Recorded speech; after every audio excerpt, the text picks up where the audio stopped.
wa ala alihi wa sahbihi ajma'in, amma ba'du. Para jamaah, ikhwan dan akhwat yang dirahmati Allah Subhanahu wa taala,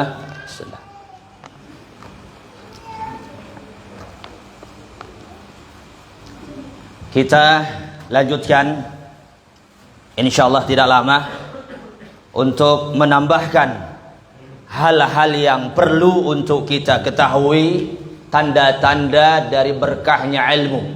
Dan tentunya kita berharap semoga Allah Subhanahu wa taala menjadikan ilmu kita ilmu yang berkah, ilmu yang bermanfaat, ilmu yang menjadi sebab besar untuk ditunjukkan dan dimasukkan ke dalam surga Allah untuk kita semua.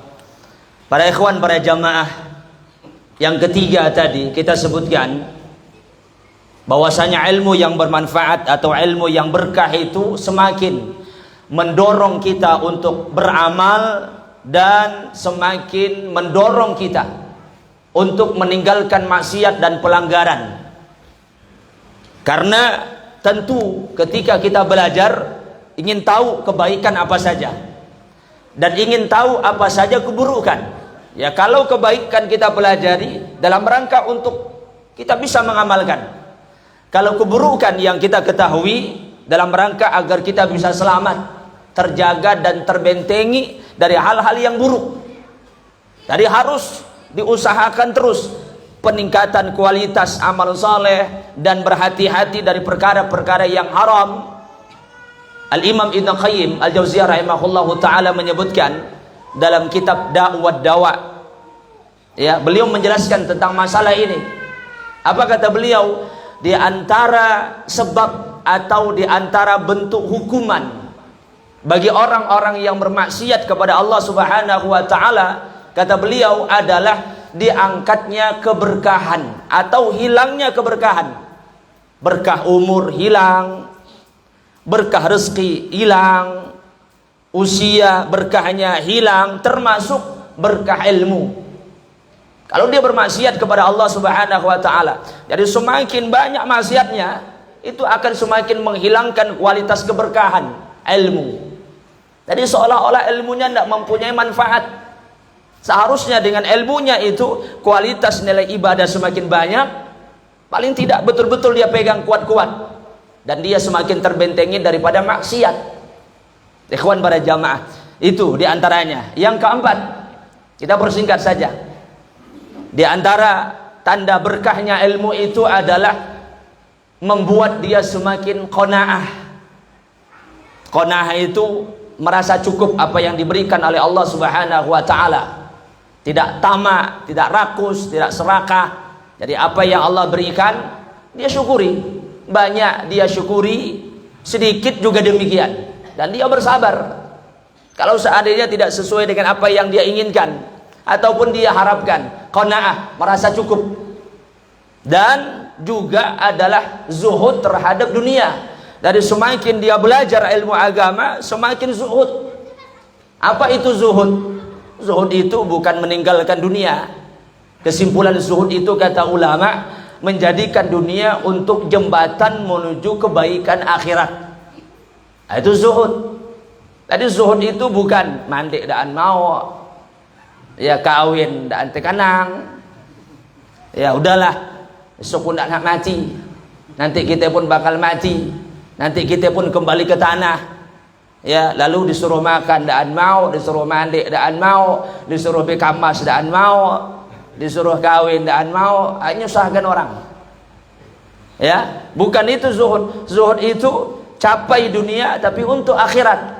Jangan capai dunia untuk dunia, tapi capai dunia untuk akhirat. Jadikan dunia itu sebagai wasilah kita untuk lebih mudah kita menuju akhirat.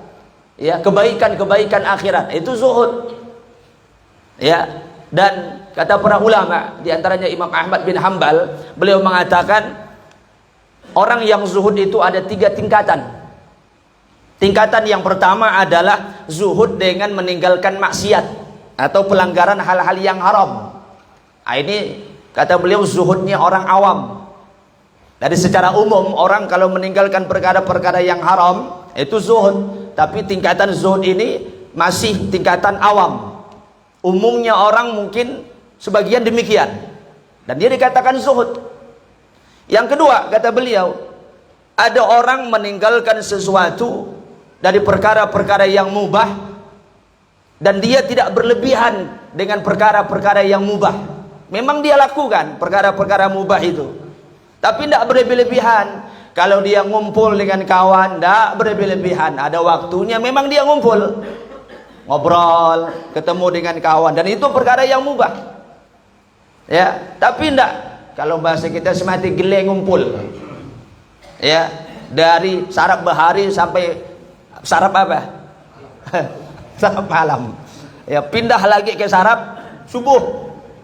Isuk gie lagi. So gitu, itu ngumpul semati gile namanya. Ya, dia tidak lalai perkara-perkara yang sifatnya kewajiban yang harus dia tunaikan, tidak lalai. Perkara-perkara yang mubah dia tidak berlebih-lebihan. Dan ini zuhudnya orang yang khusus. Ya, yang ketiga, ini tertinggi, zuhudnya orang-orang yang dia meninggalkan dari perkara-perkara yang bisa melalaikan dia, apapun bentuknya.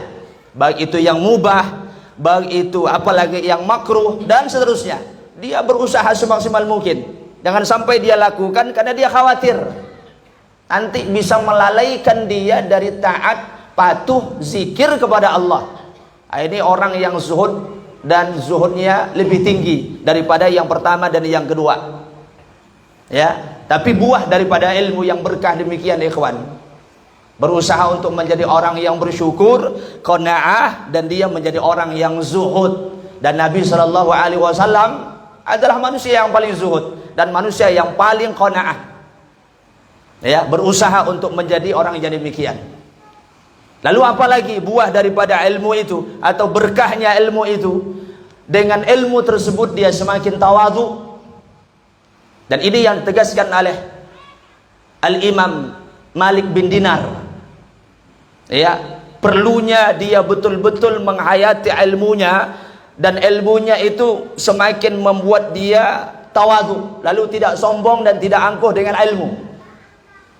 Kata Imam Malik bin Dinar rahimahullahu ta'ala dalam kitab Az-Zuhud oleh Al-Imam Ahmad bin Hanbal disebutkan, dan perkataan beliau dinukil dalam kitab itu. Kata beliau bahwasanya ilmu kalau dituntut untuk diamalkan, maka dia akan menimbulkan sifat tawadhu. Harus itu. Ilmu tujuannya dipelajari untuk diamalkan. Jadi bukan sebagai bentuk koleksi kita, banyak-banyak dengar, banyak-banyak tahu, tapi koleksi. Tapi untuk diamalkan. Ilmu kalau dipelajari untuk diamalkan tujuannya, dia akan menyebabkan orang itu tawadhu. Karena karakter ilmu itu kalau betul-betul diamalkan, dihayati, dia akan membentuk karakter dalam jiwa kita. Apa?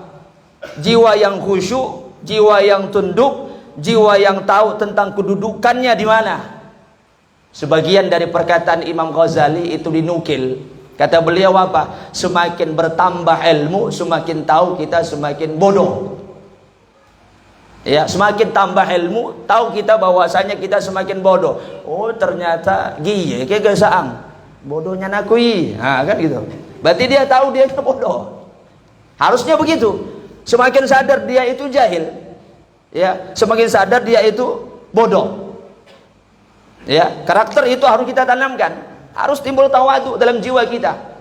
Tapi kata beliau, kalau ilmu itu dipelajari dalam rangka untuk dibanggakan, apalagi tidak untuk diamalkan, maka sifat kesombongan itu pasti akan ada. Tegak kesombongan dalam jiwanya. Jadi karakter berkahnya ilmu itu semakin tawadhu. Ya, dan kita belajar ilmu agama bukan untuk menantang orang. Supaya nanti saya berdebat dengan Pak Labai, supaya nanti saya bisa ngalahkan Pak RT, Pak imam-imam di masjid di kampung. Ya, mana habis kami dibantai. Belajar aku betul-betul, belajar aku tuh. Tanya kan Ustaz ya, talaki aku tuh 2 bulan tuh, supaya nanti aku balik. Ya, awas kita. Tidak boleh belajar ilmu agama untuk ketawaduan. Dan harus ditanamkan itu ikhwan para jamaah. Semakin belajar semakin tawadhu, semakin belajar semakin tawadhu, tidak mengangkat diri. Ya, saya alim, saya pandai, saya hebat. Enggak. Ikhwan para jamaah, harus membentuk sifat ketawaduan. Lalu apa lagi? Ya, ikhwan para jamaah, tanda dari ilmu itu berkah adalah bahwasanya ilmu tersebut yang keberapa? Yang keenam ya. Ilmu tersebut akan menjadikan dia benci dengan pujian. Tidak cinta dengan ketenaran, popularitas. Dia tidak senang dipuji. Dia tidak senang untuk menjadi orang yang tenar. Nah, itu buah dari ilmu. Ya. Dan sebagian ulama menegaskan itu. Al-Imam Ibnu Rajab Al-Hanbali juga menyebutkan di beberapa risalah-risalah beliau yang dinukil oleh banyak para ahlul ilmi dalam kitab-kitab mereka, dalam kitab-kitab zuhud, dalam tazkiyatun nufus. Ya, perkataan beliau yang sangat baik. Kalau sudah seseorang belajar ilmu agama dan tujuannya supaya jadi pemimpin, supaya dia itu tenar, terkenal, itu merupakan musibah ilmu untuk dirinya sendiri, musibah. Ya. Dan kalau musibah itu menimpa dirinya, sudah habis. Karena tidaklah semakin dia ingin dikenal ataupun semakin diangkat, kecuali Allah akan merendahkan dia. Makanya sebagian ulama salaf mengatakan, aku kalau belajar ilmu agama, menghadiri majelis ta'lim, aku rasakan perbedaan itu. Ketika aku menghadiri majelis ta'lim, aku ingin tahu kualitas ustadz ini. Sampai di mana ilmu? Karena ada kadang-kadang dia, aku nak lihat ilmu ustadz tuh apa, ustadz itu ustadz baru datang dari pondok, baru balik dari pondok. Begitu didengar, ya sialah halus seeng, gila nang pondok kayak aku pun bisa. Ya kawan, kata ulama salaf, tidaklah aku seperti itu perasaanku, ingin melihat kualitas ustadz ini.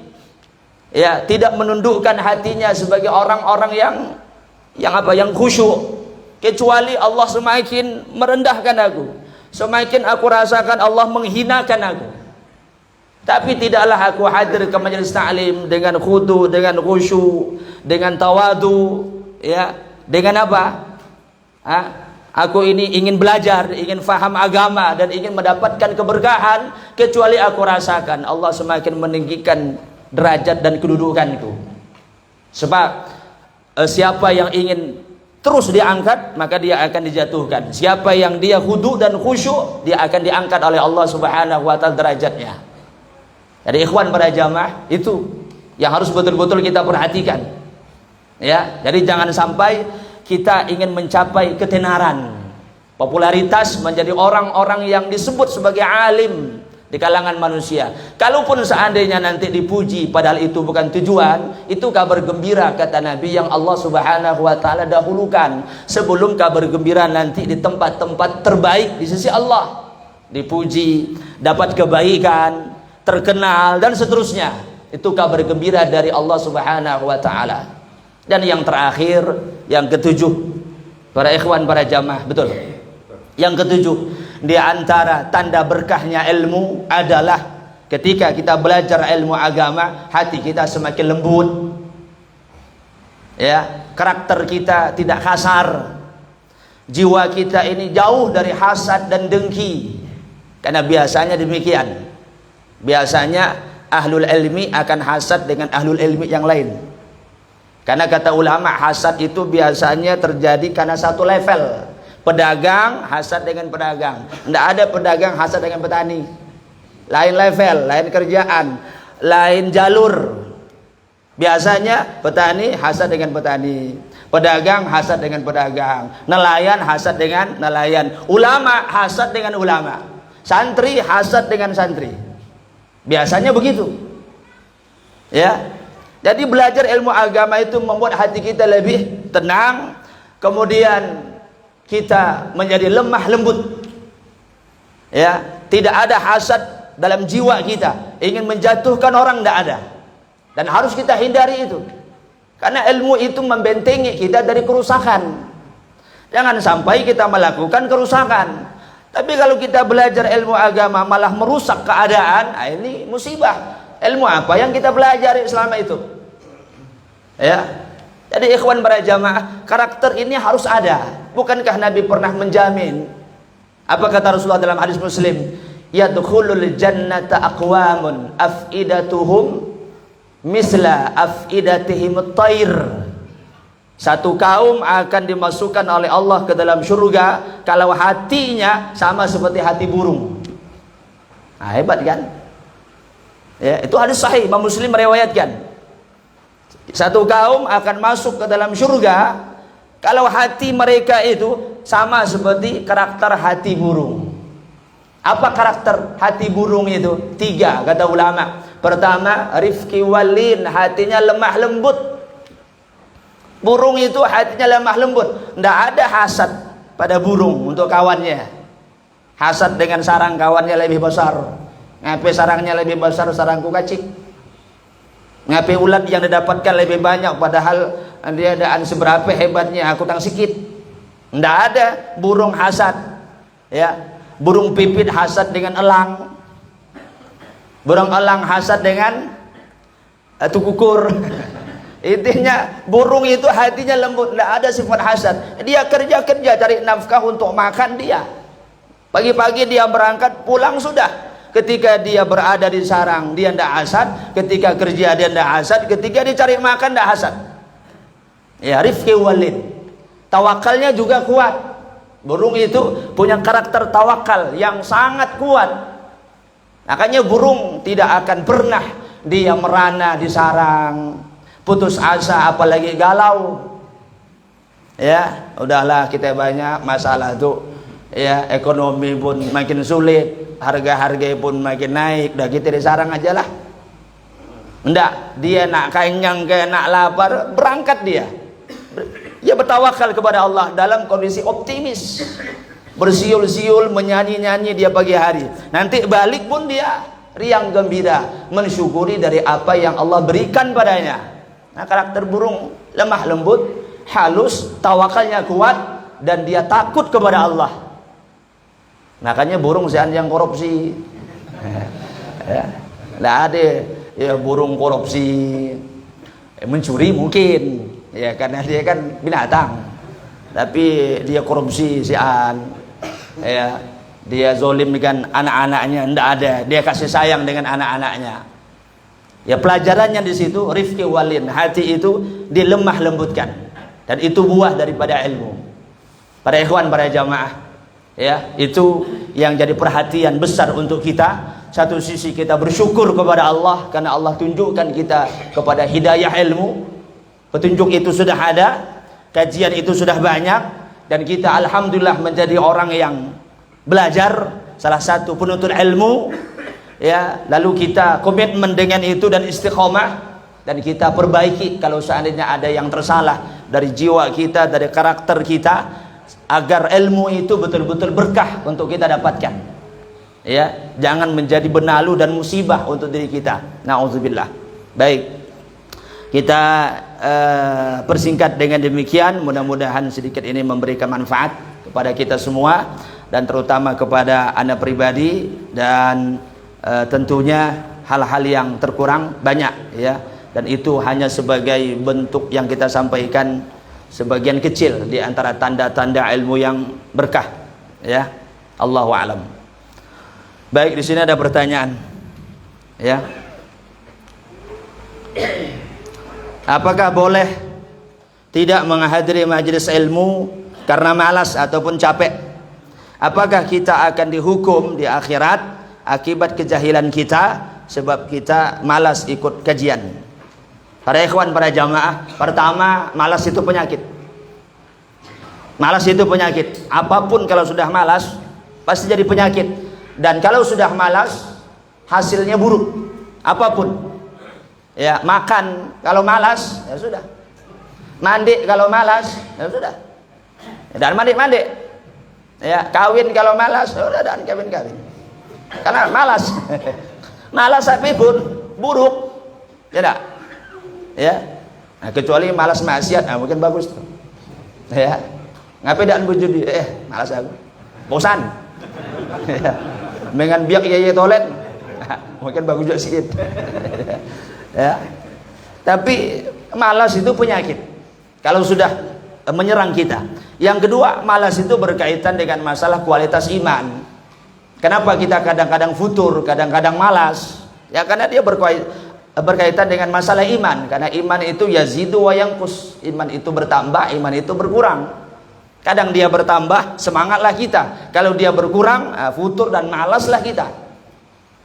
Ya, artinya ya karena kualitas iman kita seperti itu rata-rata, dan begitulah para ulama mendefinisikan tentang masalah iman. Jadi sangat mungkin kita futur, kita malas dan seterusnya. Ya. Kemudian ikhwan para jamaah yang dirahmati Allah, malas ataupun futur itu tentu harus kita berhati-hati darinya. Jangan sampai kita termasuk di dalamnya. Kalau dia malas berkaitan dengan nuntut ilmu, cuman kategorinya banyak. Kata ulama, orang malas dalam menuntut ilmu itu paling tidak ada 3 macam. Yang pertama, dia malas betul-betul hilang sama lalu. Jadi malas ketika belajar ilmu agama, hilang, lanyap, dan muncul-muncul seperti batu tenggelam nyan. Ya, akibat malas. Ada yang begitu. Jadi malasnya betul-betul malas sampai tenggelam lalu, dan suah lagi kelihatan. Ya, lubang hidungnya dan kelihatan. Mana si fulan tidak tahu. Kenapa? Karena malas. Jadi dia meninggalkan secara keseluruhan. Kalau bahasa kita meninggalkan inyan. Ya, dan lalu muncul. Ada yang lebih ya. Bahaya itu. Yang kedua, ada yang malas dalam kondisi memang dia malas tapi dan lalu meninggalkan. Artinya maksudnya dan lalu hilang. Kadang-kadang dia ada nun sebulan. Nampak wah ada sih man, tapi saya hidup gak sama. Ya. Tapi saya nak digekan. Ya, kira antum dah innalillah. Ya lama ada jumpa, ngelak merajuk dia. Ya. Doakan aja. Salu dengan antum tuh, kan dia. Salu dengan antum. Ya, kemana selama itu? Oh sibuk, oh masya Allah, mudah-mudahan dimudahkan oleh Allah. Nah, kan dia. Jadi ya, dia malas, tapi apa? Tapi dan lalu dan meninggalkan sama sekali. Ada juga yang malas tapi dia berusaha kembali. Ya, dia futur tapi dia berusaha kembali untuk rajin. Ya, jadi kategorinya banyak. Tapi yang jelas malas itu ya sesuatu yang harus kita berhati-hati dan harus kita tempuh supaya kita jangan sampai termasuk orang yang terus malas dalam belajar ataupun untuk ilmu. Seingat saya Syekh Muhammad Ibn Utsaimin itu pernah ditanya di beberapa risalah ditulis, ya beliau pernah ditanya tentang penyakit malas dan bagaimana cara supaya kita bisa bangkit lagi, ya hilang rasa malas dan futurnya. Ya, beliau memberikan nasihat yang pertama adalah harus ikhlas. Belajar ilmu agama itu harus ikhlas. Ikhlas itu ikhwan para jamaah kekuatan, power. Selemah apapun orang, kalau dia sudah punya nilai keikhlasan, apalagi ada cinta yang dibalut dengan nilai ikhlas, yang lemah jadi kuat, yang jauh jadi dekat, ya, yang mungkin dia tidak punya daya dan kekuatan, tapi karena cintanya jadi kuat. Jadi cinta, kemudian keikhlasan itu kekuatan.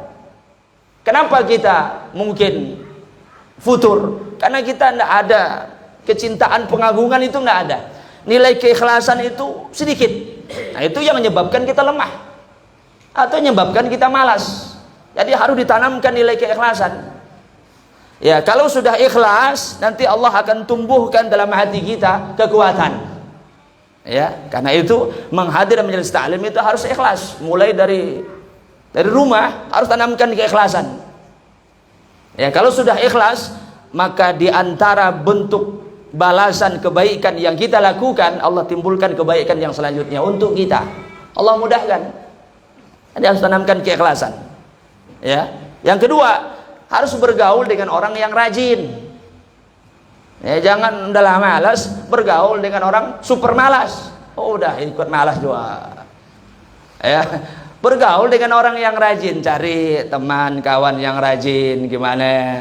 Bergaul dengan dia supaya kita pun terpengaruh dengan rajinnya. Ya, kalau bergaul dengan kawan yang malas, Ya terpengaruh juga dengan malas. Apalagi kita nak rajin digodeng-godeng, udahlah weh. Besok-besok mempakai ya bah. Nanti rusak-rusak minggu depan ya ada lagi ustaz nih bah. Ya kita pun dah belajar juga di ilmu ya.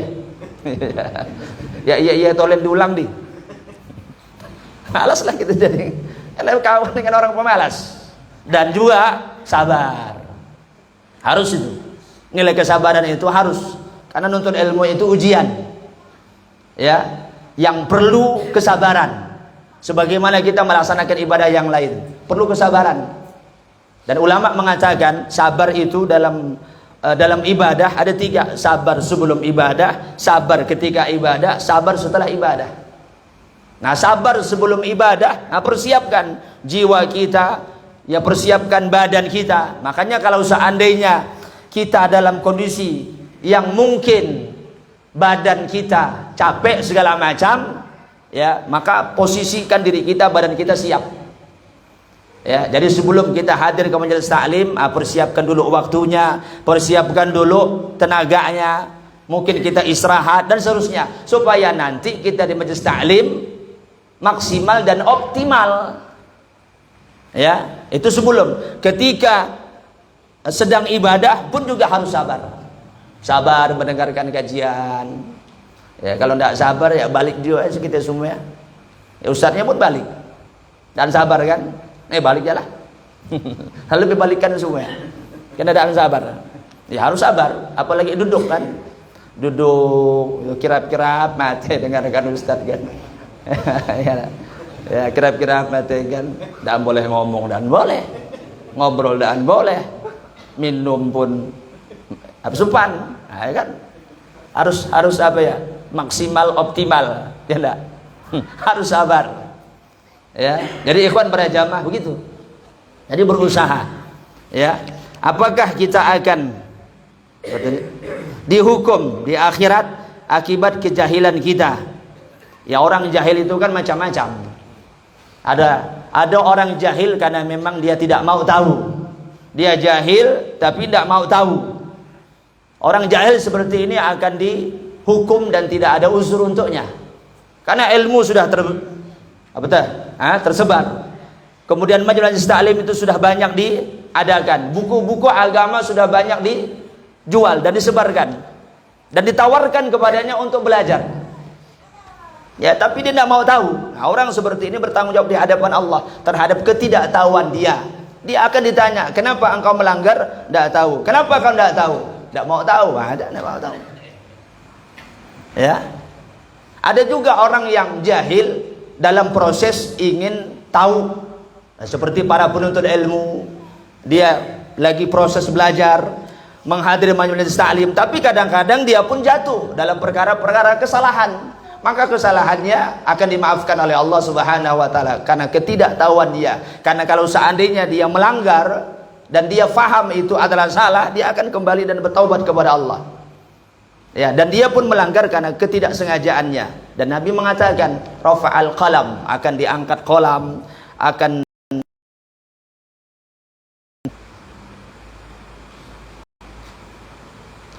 Assalamualaikum waalaikumsalam.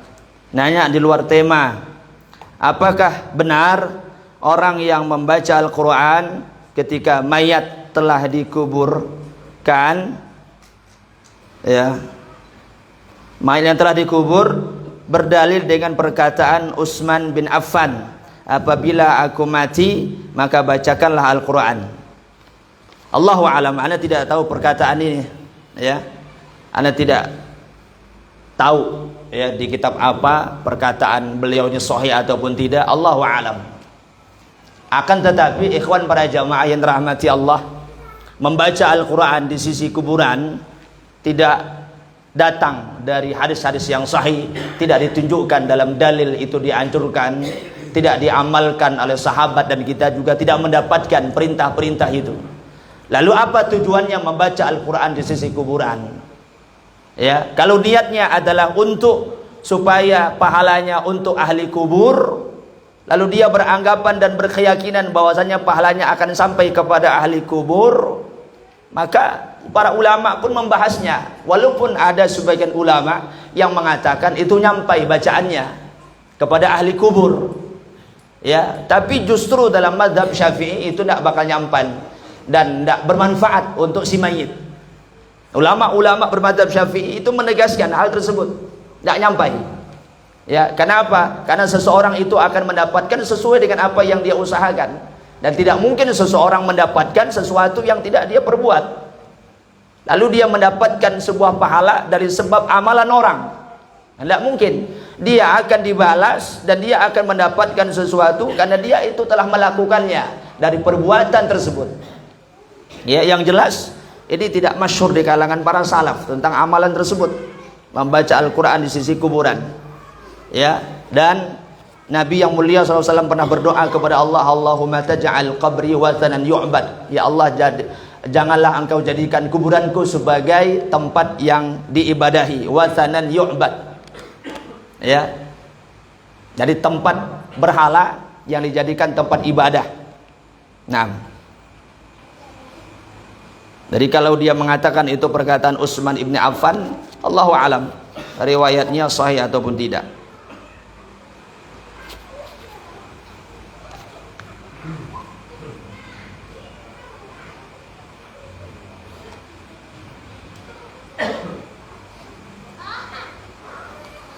Saya seorang pengajar berniat untuk menyampaikan ilmu sunnah kepada anak didik saya. Ilmu yang saya dapat bukan berasal dari belajar di pondok, hanya dari hasil membaca dan ikut kajian. Apakah boleh saya melanjutkan niat saya atau diserahkan kepada ahlul ilmi? Ikhwan para jamaah yang dirahmati Allah, sampaikan sesuai dengan apa yang kita ketahui. Apalagi kepada anak-anak didik kita. Ya, kalau seandainya perkara-perkara yang berkaitan dengan ilmu, lalu kita tidak faham dan tidak tahu, ya kita tanya kepada ahlinya. Fas'alu ahla dzikri in kuntum la ta'lamun. Bertanya kepada ahli zikir kalau kalian tidak memahaminya. Ya, dan kita berhenti sampai di situ. Kalau kita tidak faham, ya diam. Katakan Allahu a'lam, aku tidak tahu dan aku tidak faham. Tapi sepanjang yang kita ketahui, yang kita dapatkan dari ustadz dan guru-guru kita, dan itulah yang kita tahu, ya kita sampaikan kepada anak-anak didik kita. Ya, sebatas yang kita ketahui. Ya, dan kita tidak boleh memaksakan diri. Kalau seandainya kita tidak tahu, tidak boleh paksakan diri kita. Ya, karena kalau kita paksakan diri kita nanti, sedangkan kita tidak faham, tidak tahu, takut nanti salah.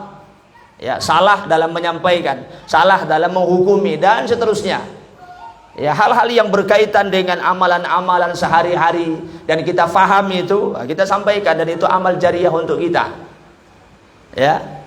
Dan itu salah satu yang disabdakan oleh Nabi sallallahu alaihi wasallam, al-ilmu yantafa'u bihi, ilmu yang bermanfaat, yaitu ilmu yang diajarkan kepada anak, kepada siapapun, yang pahalanya itu akan terus mengalir.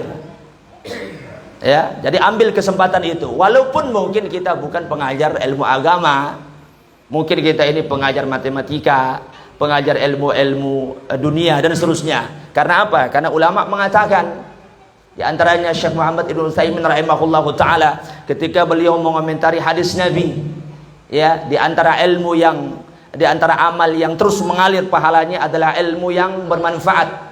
Ilmu yang diajarkan dan ilmu ini bermanfaat. Kata beliau, tidak hanya ilmu agama, termasuk ilmu dunia pun kalau kita ajarkan dan itu bermanfaat untuk orang, itu kita dapat pahala.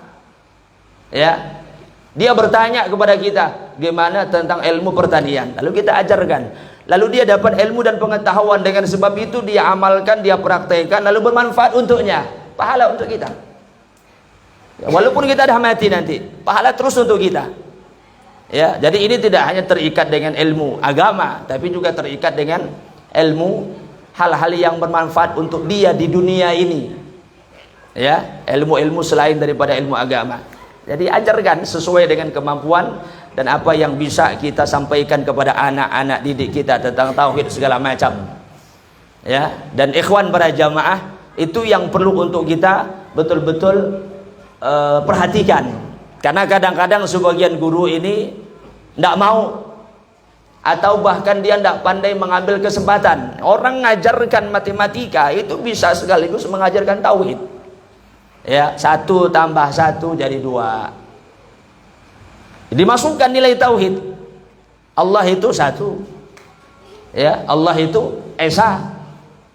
Ya, kalau kita bilang 5 rukun Islam, 5. Nah, sebutkan rukun Islam itu 1, 2, 3 segala. Sampai 5. Kalau rukun iman sampai 6. Jadi masukkan nilai-nilai agama dalam pendidikan anak-anak kita. Ya, baik itu anak kita sendiri ataupun anak didik kita, murid-murid kita.